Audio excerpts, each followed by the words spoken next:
Аз съм Георги и добре дошли в моята поредица интересните места в България. Днес ще ви покажа един специален град за мен, моя роден град. В този епизод ще ви разкажа за неговата история, красивата архитектура и за местата, които го правят толкова интересен.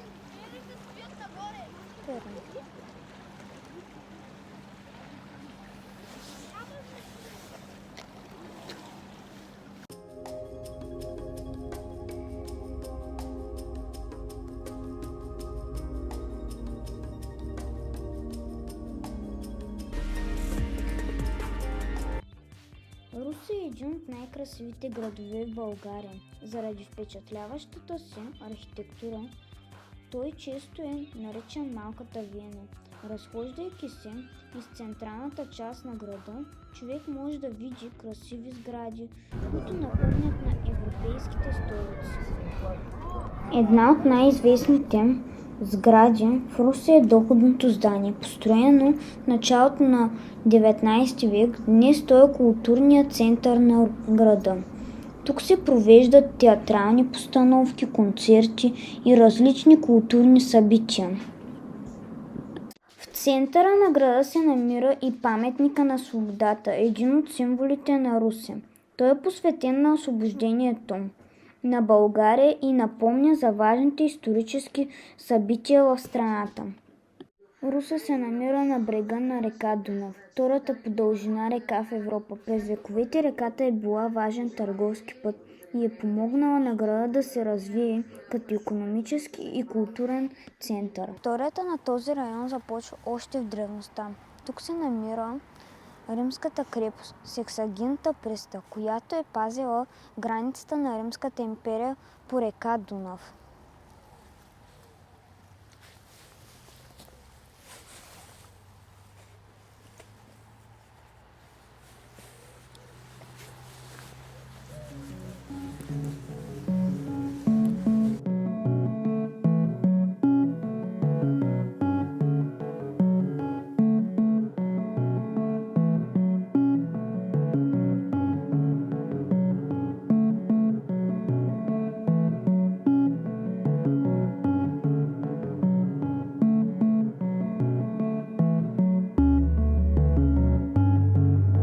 Това е паметника на моряка.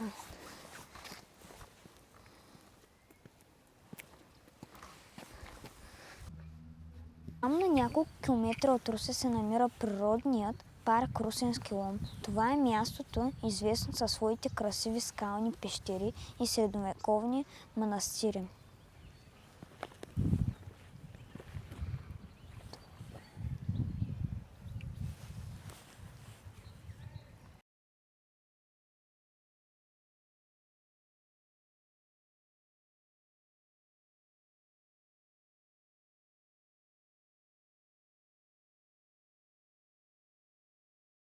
Русе е град с дълга история, с много интересни места.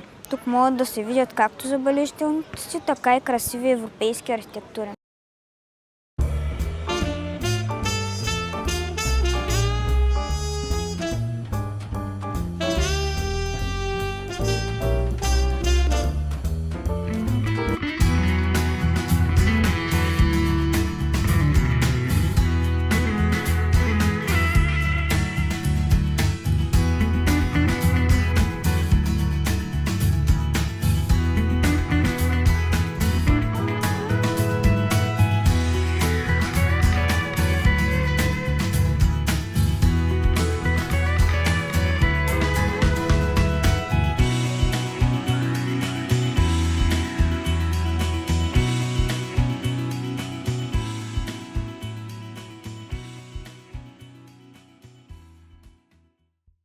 Русе е град, който съчетава историята, културата и природата. Така, това е края на сезон 2 на интересните места в България.